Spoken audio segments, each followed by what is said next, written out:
Élu, que se passerait-il si ta plus grande force était en réalité ta faiblesse la plus profonde? Et si l'empathie même qui te définit avait été une cage, et le pardon que tu portes comme un badge d'honneur la serrure à cette porte, tu as pris ta souffrance pour de la sainteté. Tu as cru qu'en absorbant la douleur des autres, tu accomplissais une sorte de rôle divin. Être même que tu atteignais une fréquence spirituelle plus élevée. Mais je te le dis aujourd'hui, ton pardon, offert sans fin et si rarement mérité, n'a jamais été un signe de force. C'est le symptôme le plus révélateur de ton esclavage inconscient. Appelons cet archétype l'empathie. Mais sache ceci, il ne naît pas de la lumière, mais d'une blessure. C'est l'enfant qui a appris à surveiller le climat émotionnel d'une maison rien que pour survivre. C'est la fille qui lisait le silence de sa mère comme une prophétie sinistre. Le fils qui décryptait la rage de son père comme s'il s'agissait d'une écriture sacrée.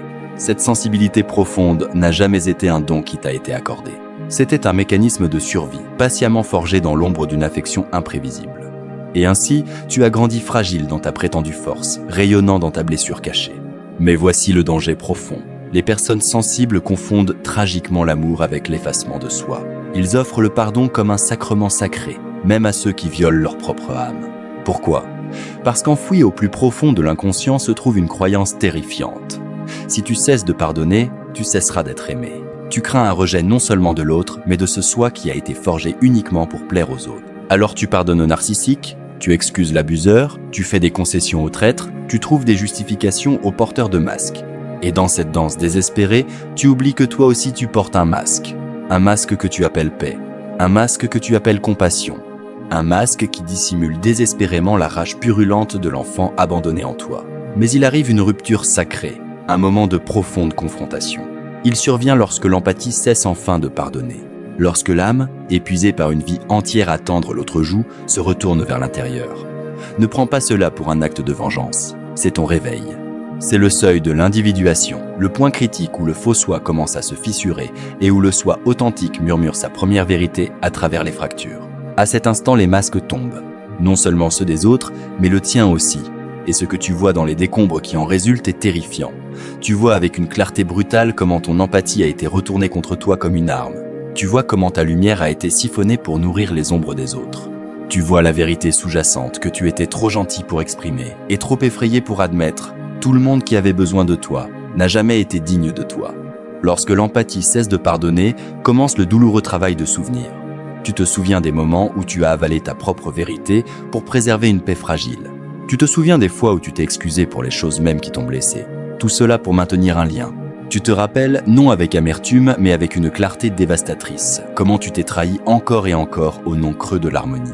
Et tu pleures, non pour l'autre, mais pour le soi que tu as abandonné sur l'autel glacé de l'approbation extérieure. Ce chagrin est cependant sacré. C'est un feu alchimique qui incinère la fausse persona et forge l'âme en or pur. Ne prends pas ce feu pour de la cruauté. Quand tu cesses de pardonner à ceux qui refusent de changer, tu ne deviens pas froid, tu deviens conscient. Tu ne participes plus à la grande illusion drainante de la projection, où l'empathie voit l'enfant blessé dans le prédateur et croit naïvement pouvoir le materner jusqu'à la lumière. Cela n'est pas de l'amour, c'est de l'esclavage qui se fait passer pour de la compassion. C'est l'archétype de la mère dangereusement fusionné avec l'illusion du sauveur. C'est un complexe né de la peur primordiale de l'abandon et alimenté par une profonde culpabilité inconsciente. Mais la psyché aspire à l'équilibre, elle hurle pour l'obtenir. Et ainsi, rêve après rêve, l'inconscient t'envoie des messages. Tu vois des loups portant le visage d'amants. Tu vois des horloges brisées qui saignent. Tu errais dans des maisons aux pièces verrouillées que tu n'oses jamais entrer. Ce ne sont pas de simples symboles. Ce sont des alarmes psychiques, des avertissements urgents de ton soi le plus profond. Ton pardon est devenu une prison. Ta miséricorde, dépourvue de discernement, est une forme d'automutilation spirituelle. Lorsque tu finis par entendre ce message, tu entres dans le domaine terrifiant du travail d'ombre. Là, tu rencontres enfin la rage que tu as ensevelie sous une montagne de gentillesse. Tu ressens le ressentiment qui mijotait sous tes sourires placides. Tu affrontes la vérité brute que tu as toujours crainte de rendre invivable. Et ici, dans ce lieu sombre et honnête, le miracle commence. Car en embrassant cette ombre, l'empathie retrouve sa souveraineté. Tu ne cherches plus ta rédemption dans le regard d'un autre. Ta vision s'éclaircit. Tu vois le masque du manipulateur blessé pour ce qu'il est. Tu discernes le prédateur drapé de louanges vides. Le vampire enveloppé de charme superficiel. Et tu parles, non avec la chaleur de la fureur, mais avec la froide finalité de la vérité. Tu dis non, tu dis pars, tu dis « je te vois ». Et quand tu le fais, les masques tombent car le sortilège est brisé. La performance ne peut continuer quand le public s'en va. Le narcissique ne peut refléter ce que tu refuses de projeter. Le manipulateur ne peut tordre ce que tu ne caches plus. Ta clarté devient leur démasquage. Ta vérité devient leur anéantissement. Le pouvoir que tu as donné sous forme de pardon sans fin te revient maintenant incarné en des limites inébranlables. Pourtant, il y a aussi du chagrin ici. Une profonde tristesse. Car une fois les masques tombés, la belle fantaisie meurt. Tu dois faire le deuil de l'illusion, de la version 2 en laquelle tu as cru si désespérément, du potentiel dont tu es tombé amoureux, de la promesse qui n'est jamais venue. Tu dois enterrer une fois pour toutes l'idée séduisante que ton amour seul pouvait les réparer. Et dans cet enterrement sacré, quelque chose de miraculeux et d'inattendu se produit. Ton âme ressuscite. C'est l'individuation. C'est le chemin que les mystiques ont parcouru. Les prophètes ont brûlé pour cela. C'est la mort du faux soi et la naissance du souverain intérieur. Et cela commence non par une douce lumière, mais par un refus farouche de trahir ta propre obscurité. Comme je l'ai déjà dit, on ne devient pas éclairé en imaginant des figures de lumière, mais en rendant l'obscurité consciente. L'empathie qui cesse de pardonner ne devient pas maléfique, elle devient entière. Elle intègre les parties d'elle-même qu'on lui a appris à réprimer. Et ce faisant, elle devient terrifiante, non parce qu'elle veut du mal, mais parce qu'elle ne le tolère plus. Elle n'est plus émotionnellement disponible pour ceux qui se nourrissent d'empathie sans offrir de responsabilité. Elle n'est plus nourriture psychique pour les non-guéris. Cette nouvelle entièreté effraie ceux qui dépendaient de ton silence. Mais c'est le prix non négociable de l'entièreté. S'éloigner de la fausse paix, choisir la vérité intérieure plutôt que l'harmonie extérieure, devenir le miroir qui reflète ce qui n'est pas dit, ce qui est tu, ce qui est invisible. Allons plus loin. Dans l'inconscient collectif existe un archétype connu sous le nom d'enfant divin. Cet enfant représente le vrai soi, le noyau intact, rayonnant et intuitif de ton être. Pourtant des personnes sensibles, cet enfant divin a été exilé très tôt, envoyé au loin pour sa propre protection. À sa place est né le complaisant, le guérisseur, l'écoutant. Ce sont de nobles masques. Ne te méprends pas. Mais ce sont des masques malgré tout. Ils servent un but dans la matrice du trauma, mais ils ne sont pas le vrai visage de l'âme. Quand l'empathie cesse de pardonner, commence la quête sacrée pour cet enfant perdu. Tu voyages vers l'intérieur à travers des couches de douleurs accumulées, de trahison et de confusion identitaire. Tu descends dans l'inframonde de ta propre psyché, guidé non par la lumière, mais par un profond et douloureux désir. Et là, sous les décombres écrasants du faux pardon, tu la trouves. La version rayonnante, furieuse et absolument indomptée de toi. Elle ne supplie pas, elle ne se recroqueville pas. Elle se souvient de tout. Et dans ses yeux, tu contemples ton pouvoir originel. Le pouvoir qui n'a pas besoin d'être gagné en plaisant. Le pouvoir qui ne dépend pas d'être gentil. Il est simplement. Ce moment, cette réunion, est le lieu où la vraie guérison commence. Car c'est ici que tu réalises que le pardon n'a jamais été ton devoir. C'était ton retardement. C'était la tactique qui a repoussé ta confrontation finale avec ta propre vérité. Il t'a fait tourner en rond autour de la blessure au lieu de la nettoyer. Mais maintenant, la blessure est prête. Elle a assez nourri. Ton refus de pardonner l'impardonnable devient le scalpel. Ta rage, longtemps réprimée, devient l'antiseptique. Ton chagrin devient le baptême et tu émerges de cette épreuve non plus comme l'empathie qui absorbe, mais comme le mystique qui transfigure. Tu ne pardonnes plus simplement pour garder la paix. Tu pardonnes seulement lorsque l'âme est prête, lorsque la blessure a dit sa part, lorsque la vérité a été pleinement honorée, pas une seconde plus tôt. C'est le timing divin, pas une obligation émotionnelle. La psyché guérit sur son horloge sacrée. Ceux qui exigent ton pardon selon leurs termes ne cherchent pas la réconciliation. Ils cherchent le contrôle. Laisse-les tomber. Laisse chaque masque se briser. Laisse le silence dire enfin la vérité. Ta compassion, autrefois si soigneusement dissimulée, parce que quand tu cesses de pardonner ce qui n'aurait jamais dû être enduré, tu cesses de trahir le sacré en toi. Tu commences à entendre de nouveau la voix du Dieu intérieur, le murmure de tes ancêtres, la vérité résonante dans tes os mêmes. Elle dit, tu n'as jamais été destiné à servir de nourriture à leurs ombres. Tu étais destiné à apporter la lumière à la tienne. Et une fois que tu commences à honorer ta propre lumière, quelque chose d'étonnant se produit. Le monde se réorganise autour de ta nouvelle fréquence. Ceux qui cherchaient autrefois à se nourrir de ton silence tremblent maintenant devant ta souveraineté. Les mêmes personnes qui s'appuyaient si lourdement sur ta gentillesse t'accusent maintenant de cruauté. Non parce que tu es devenu froid, mais parce que tu ne les laisses plus boire à un puits qu'ils n'ont jamais aidé à remplir. C'est le prix sacré de l'éveil. Être incompris par ceux qui dorment encore. Laisse-les dormir. Tu n'es pas ici pour préserver leurs fragiles illusions. Tu es ici pour incarner la vérité. Et la vérité, bien qu'ultimement guérissante, n'est pas toujours douce. L'empathie qui cesse de pardonner devient un miroir dont le monde ne peut détourner le regard. Dans tes yeux, le menteur voit sa propre tromperie lui être renvoyée. Dans ta nouvelle immobilité, le manipulateur entend l'écho assourdissant de sa propre faim. Dans ton refus d'excuser l'inexcusable, tu forces le monde à ressentir les émotions mêmes que tu absorbais autrefois pour eux. Tu ne métabolises plus la douleur des autres. Tu la leur rends, non avec vengeance, mais avec une clarté impeccable. Cette clarté est sacrée. C'est l'épée de la psyché, la lame qui tranche à travers chaque projection et chaque illusion. C'est la voix qui dit « plus jamais ». Non depuis un lieu de rage, mais depuis un lieu de profonde révérence pour le soi. Et dans cette révérence, tu trouves quelque chose de bien plus profond que le pardon, l'alignement. L'alignement avec un soi plus profond, avec une connaissance silencieuse qui a toujours habité sous ton besoin désespéré de plaire. C'est la partie de toi qui regardait, le cœur brisé, tandis que tu accordais chance après chance à ceux qui ne changeaient jamais. La partie de toi qui retenait son souffle chaque fois que tu trahissais tes propres limites. Ce soi ne murmure plus. Il rugit, car il se souvient de ce que tu avais oublié, que ton énergie est sacrée, que ton corps est un autel vivant, que ta présence n'est pas un cadeau à gaspiller par les indignes. C'est ce que le monde appelle ton changement, mais ce n'est pas un changement. C'est un retour à ton essence, un retour à ton centre, un retour à la vérité qui préexistait à chaque masque que tu as porté pour survivre. Et en revenant, tu commences à voir les archétypes des autres avec une clarté stupéfiante. Le vampire qui se nourrit du travail émotionnel déguisé en besoin. Le faux prophète qui arme ton espoir pour extraire la dévotion. L'enfant éternel qui exige le sauvetage sans une once de responsabilité. Tu leur as pardonné sans fin parce que tu voyais la blessure derrière le masque. Mais maintenant tu comprends.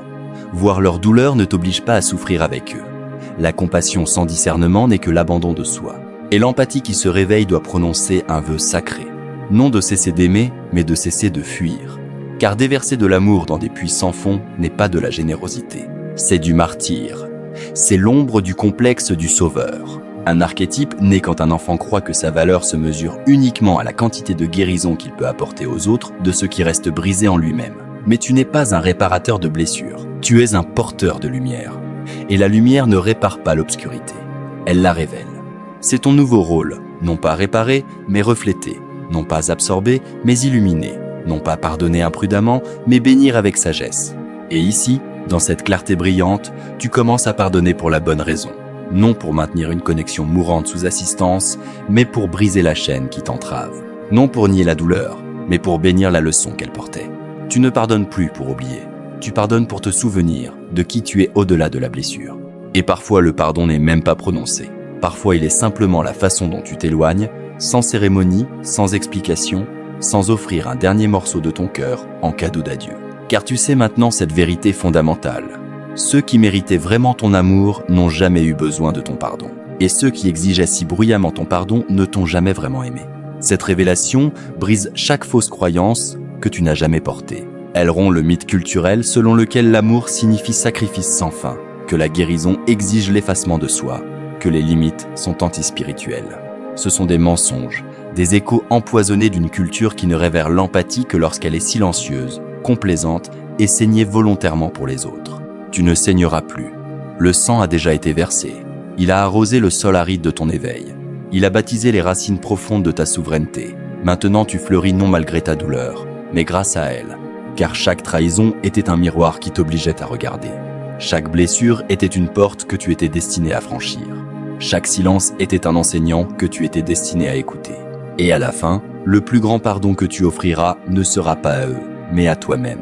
Tu te pardonnes d'avoir pris le trauma pour le destin, d'avoir appelé la famine émotionnelle amour inconditionnel, d'avoir confondu tes propres projections avec une prophétie. Tu te pardonnes pour les années où tu es resté, pour les nuits où tu as avalé ta propre voix, pour les innombrables sourires qui cachaient tes cris silencieux. Et dans cet acte radical d'autopardon, un miracle se déploie. Les masques tombent de ton propre visage. Tu te vois non comme l'empathie, non comme le réparateur, non comme celui qui accorde la grâce, mais comme l'âme souveraine qui a enduré assez d'illusions pour enfin se souvenir de la vérité. Et la vérité est celle-ci. Tu n'as jamais eu besoin de leur approbation. Tu n'as jamais eu besoin de leur amour. Tu n'as jamais eu besoin d'être compris par eux. Tu n'avais besoin que de te souvenir que ton âme n'est pas ici pour servir les ombres des autres. Elle est ici pour briller, pour parler, pour marcher dans ta vérité même lorsque le monde entier exige ton silence. Et si cette vérité les effraie, qu'il en soit ainsi. Laisse chaque connexion fausse s'effondrer. Laisse chaque lien non mérité se rompre. Laisse chaque masque se briser dans la lumière implacable de ton devenir. Car l'empathie qui cesse de pardonner devient quelque chose de vraiment dangereux non pour les autres, mais pour tout système bâti sur le contrôle, la culpabilité et la dette émotionnelle. Tu deviens un rebelle dans la révolution de l'âme, un prophète du sacré, un phare pour ceux qui se noient encore dans les mers de la dépendance émotionnelle. Et en ta présence, les autres commenceront à s'éveiller, non parce que tu les sauves, mais parce que tu cesses de les protéger des conséquences de leur propre vérité. Et la vérité, quand elle est dite avec clarté et compassion, ne détruit pas, elle libère. Alors dis-la, même si ta voix tremble, même s'ils partent, même si tu dois te tenir complètement seul, car ton soi a attendu des vies entières pour ce moment précis. Être vu, être entendu, être obéi. Et quand tu obéis enfin à ton âme plus qu'aux histoires qu'on t'a enseignées, les masques tombent non seulement des autres, mais de l'existence elle-même. Tu commences à voir les schémas, les illusions, les scripts ancestraux, avec une vision parfaite. Tu arrêtes de danser la chorégraphie fatiguée du trauma transmise de génération en génération, tu brûles les vieux rôles étouffants. Tu en écris de nouveaux, non depuis la douleur, mais depuis le pouvoir, non depuis la peur, mais depuis la liberté. C'est ce que je voulais dire quand j'ai affirmé que l'individuation n'est pas un chemin de confort, c'est un chemin de feu. Il consume chaque mensonge que tu as pris pour de l'amour. Il incinère chaque excuse que tu as faite pour ta propre vérité. Et il ne laisse derrière lui que ce qui est réel. Toi, démasqué, inébranlable, intransigeant non par rancune, mais dans un état de clarté sacrée. C'est le grand paradoxe. Quand tu cesses de pardonner comme le monde l'exige, tu touches enfin le vrai pardon que ton âme désirait ardemment. Non le pardon qui t'attache à celui qui t'a blessé, mais le pardon qui te libère à jamais. Il y a une connaissance ancienne qui te revient au moment même où tu cesses de performer l'amour. Cette connaissance n'arrive pas en mots. Elle arrive en symbole, en rêve, dans le langage mystérieux et imagé de l'inconscient. L'âme ne parle pas en phrases, mais en vision puissante. Et quand l'empathie abandonne l'obligation compulsive de pardonner comme tactique de survie, la psyché commence à parler plus fort que jamais. Tu commences à rêver de clés et de portes verrouillées, de ponts qui s'effondrent derrière toi, de miroirs qui montrent non ton visage mais des flammes. Ce ne sont pas des images arbitraires, ce sont des révélations divines. La porte verrouillée est la limite que tu n'as jamais revendiquée. Le pont qui s'effondre est une connexion que tu ne peux plus maintenir.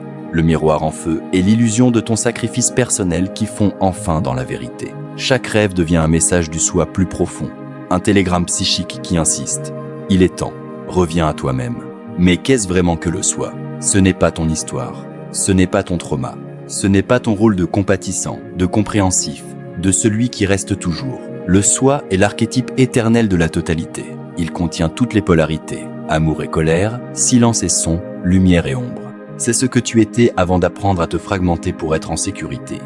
C'est le toi qui se souvient de ta colère sacrée et de ton discernement saint. Le toi qui sait que les limites ne sont pas des murs, ce sont des autels où tu vénères ta propre intégrité. Tu commences à reconstruire ton temple intérieur non à partir d'excuses, mais à partir de la vérité. Non avec du pardon, mais avec un feu purificateur. L'empathie éveillée devient gardienne. Tu n'ouvres plus tes portes à chaque énergie qui frappe. Tu deviens délibéré, discernant. Tu sens intuitivement quand quelqu'un parle depuis le masque ou depuis l'âme. Et tu n'accordes plus d'audience au premier, peu importe la douceur de ses mots. Tu n'es plus séduit par les histoires de chagrin. Tu vois, avec une vision sans nuage, la différence cruciale entre blessure et arme. Tu pardonnais autrefois parce que tu voyais la douleur derrière la cruauté. Maintenant, tu poses la question libératrice. Que fait cette douleur à moi ? C'est un changement sacré. Tu n'es plus une éponge. Tu es un miroir. L'éponge absorbe le poison des autres et l'appelle à tort vocation. Le miroir renvoie la vérité sans jamais perdre sa propre forme. Et la vérité est celle-ci. Beaucoup de gens n'ont aimé que ta faiblesse. Ils se sentaient forts quand tu étais silencieux. Ils te trouvaient utile quand tu étais doux. Ils se sentaient divins quand tu pardonnais sans fin. Mais maintenant, ta force retrouvée est une offense à leurs fragiles illusions. Ton nom résonne pour eux comme un coup de tonnerre. Ton silence leur semble un exil profond. Et ce malaise n'est pas ton fardeau à porter. C'est leur confrontation qui arrive enfin. Tu n'es pas cruel de devenir discernant. Tu n'es pas froid de t'éloigner d'une intimité à sens unique. Tu n'es pas brisé de ne plus t'offrir comme pansement émotionnel. Tu deviens réel. Et dans le royaume du réel, tout ce qui est faux doit tomber. Cela inclut la fantaisie séduisante que tu pourrais aimer quelqu'un jusqu'à sa propre guérison. Tu ne peux pas. La guérison n'est pas le produit de ta proximité. Elle est le produit de leur choix personnel. Et tant des personnes sensibles restent piégées dans des dynamiques toxiques parce qu'ils voient du potentiel. Mais le potentiel n'est pas une promesse. C'est une projection. C'est l'image magnifique que ton âme peint par-dessus la plaie purulente d'un autre, espérant contre tout espoir que ta lumière suffira à le tirer vers la sienne. Mais la lumière ne peut pas faire le travail à leur place. Elle ne peut que montrer le chemin. Tu n'es pas le chemin, tu es le rappel. Tu n'es pas le guérisseur, tu es le reflet. Et quand tu cesses enfin de pardonner ce qui doit être affronté, tu offres aux autres le plus grand cadeau de tous, le cadeau de leur propre obscurité. Tu cesses d'intercepter leur karma. Tu cesses de retarder leur leçon essentielle. Tu cesses de confondre ta propre culpabilité avec ton guidance intérieure. Et c'est précisément à ce point que réside ta vraie puissance. Car dans cette clarté inébranlable, tu commences à comprendre le pardon depuis un plan plus élevé, plus profond. Non comme une transaction, non comme une performance, mais comme une libération. Le pardon ne signifie pas réunion. Il ne signifie pas silence. Il ne signifie pas faire semblant que la blessure n'a jamais existé. Le vrai pardon brûle. Il voit à travers chaque illusion et ne laisse que la vérité nue et sans phare. Et la vérité est que certaines personnes n'étaient jamais destinées à rester dans ta vie. Certaines n'étaient là que pour fendre ton cœur afin que ton âme puisse enfin s'élever à travers la fracture. Ne pleure pas leur absence, honore leur fonction. Ils étaient des initiateurs, non des bien-aimés, des catalyseurs, non des compagnons de vie. Et l'empathie éveillée cesse d'essayer de tisser du trauma en romance. Tu ne tombes plus amoureux de l'oiseau brisé qui mord la main qui le nourrit. Tu ne restes plus dans des endroits où ton silence est la monnaie requise. Tu n'acceptes plus des miettes en les appelant grâce. Tu as goûté à la nourriture solide de la vérité. Maintenant tu t'es agenouillé devant ta propre rage longtemps réprimée, et tu l'as trouvée sainte. Tu as pleuré dans les bras de ton ombre et tu y as trouvé du réconfort. Tu ne crains plus la solitude. Tu crains davantage l'abandon de soi. Alors quand quelqu'un te demande avec accusation dans la voix « Pourquoi ne peux-tu pas simplement me pardonner ?» Tu réponds avec une honnêteté sacrée, parce que le pardon n'est pas à moi de donner. Il est à toi de le mériter. Et s'ils ne peuvent porter le poids de tes limites, ils n'ont jamais mérité la chaleur de ton empathie. Laisse-les tomber. Laisse-les te qualifier de dur, d'intransigeant, d'arrogant. Laisse leur récit se tordre et se contorsionner, car la vérité ne peut être ternie par leur perception. Tu n'es plus qui ils se souviennent, tu es qui tu as farouchement repris. Et ta reprise est un acte saint. C'est le retour du savoir sacré, la réapparition du soi enseveli, l'éveil du miroir divin qui reflète sans une once d'excuse. Ce n'est pas de l'amertume, c'est la résurrection. Tu ne portes plus la lourde croix de la rédemption de tout le monde. Tu les laisses rencontrer leur propre reflet dans le verre froid de la réalité. Tu cesses d'être le détour commode de leurs responsabilités. Tu deviens l'autel où seule la vérité a le droit de s'agenouiller. Et oui, le chemin devient plus solitaire avant de devenir plus lumineux. Tu perdras beaucoup de ceux qui se nourrissaient de la version de toi toujours disponible, toujours agréable, toujours en dette émotionnelle envers eux. Mais ce que tu gagnes est inestimable. Toi-même démasqué, inébranlable, incassable. Et dans cette profonde immobilité, dans cette clarté brillante, dans cette souveraineté rayonnante, les bonnes personnes te trouveront. Celles qui n'ont pas besoin de ta faiblesse pour se sentir fortes. Celles qui voient ta lumière et s'inclinent devant elle avec respect. Non pour la récolter pour elles-mêmes. Celles qui viennent non pour prendre, mais pour faire naître une nouvelle réalité. Et tu les reconnaîtras à la façon dont ton système nerveux se repose, vraiment se repose en leur présence.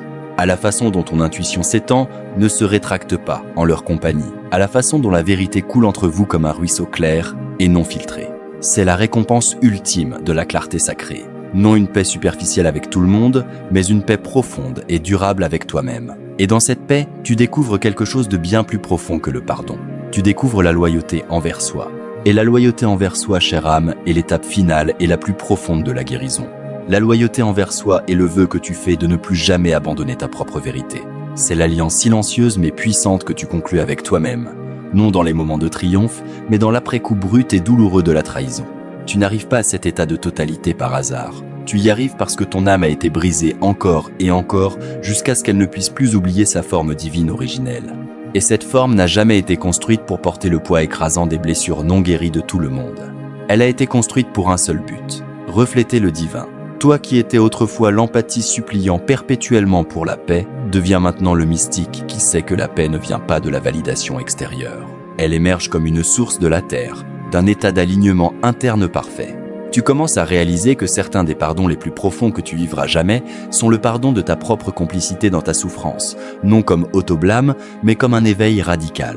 Tu vois comment tu es resté dans des lieux qui te demandaient de te rapetisser. Comment tu as fait taire ta propre voix dans des relations qui se nourrissaient de ta suppression. Tu reconnais ton rôle non pour te honte, mais pour te libérer. car la conscience est la première et la plus cruciale étape vers la libération, et la libération n'est jamais indolore. Pour devenir libre, tu dois laisser brûler chaque dernière illusion. Tu dois regarder dans le miroir et admettre avec une honnêteté sans faille que tu as bâti des connexions sur le sable mouvant de l'espoir, non sur le sol solide de la réalité. Que tu as donné ta loyauté à des masques, non à des âmes. Que tu as confondu la simple constance avec un amour authentique. Et ce faisant, tu as cessé d'aimer la seule personne que tu étais toujours destiné à protéger, toi-même. C'est la blessure sous toutes les autres blessures, celle que le pardon superficiel ne peut atteindre. Seule une honnêteté impitoyable envers soi peut l'atteindre. Mais quand tu la touches, quand tu regardes enfin ton soi abandonné et que tu lui dis « je te vois », un changement tectonique se produit en toi. La psyché se réorganise, l'ombre s'intègre, le masque tombe et l'âme commence à pulser avec quelque chose d'ancien, d'électrique et de puissant. Ce n'est pas de l'empathie, ce n'est même pas du pardon, c'est la présence pure, sans excuse, divine présence. Tu commences à vivre depuis le centre de ton être au lieu de ses bords fragiles. Tu vis depuis le noyau au lieu des fissures. Et cette présence devient ton nouveau langage le plus puissant. Tu parles moins, mais tes mots portent plus de sens. Tu fais moins, mais tes actes ont plus d'impact. Tu donnes moins de toi, mais tout ce que tu donnes est sacré, puissant et n'est plus dilué par la peur. Ton amour devient un feu raffinant que seuls les vraiment courageux peuvent tenir. Et beaucoup ne pourront pas le tenir. Ils t'appelleront distant. Ils t'appelleront égoïste. Ils t'appelleront changé. Et ils auront raison. Tu es changé, mais pas comme ils le pensent. Tu n'es pas devenu dur, tu es devenu entier. Tu n'es pas devenu cruel, tu es devenu clair. Tu n'as pas cessé d'aimer, tu as cessé de leur mentir, de te mentir et de mentir à la grande illusion que l'empathie signifie effacement de soi. Cela n'a jamais été le cas. L'empathie n'est pas le fleuve dans lequel tu es destiné à te noyer. C'est une coupe sacrée dont tu offres à boire, mais seulement quand ton propre puits déborde. Tout ce qui est moins que cela n'est pas de l'empathie. C'est l'abandon de soi déguisé en amour. Et le monde n'a pas besoin de plus de soi abandonné. Il a désespérément besoin d'âme incarnée. L'empathie qui cesse de pardonner devient cette incarnation même. Tu deviens celui qui entre dans une pièce et change toute l'atmosphère, non parce que tu es agréable, mais parce que tu es inébranlablement authentique. Tu n'es plus l'éponge émotionnelle qui absorbe la toxicité des autres. Tu es la boussole émotionnelle pointant sans dévier vers la vérité. Ta présence fait tomber les masques des autres parce que ton énergie ne les divertit plus. Et le monde, si peu habitué à la vérité sans excuse, résistera. Il poussera. Il essaiera de te séduire dans tes vieux schémas avec des flatteries, de la culpabilité, de la honte.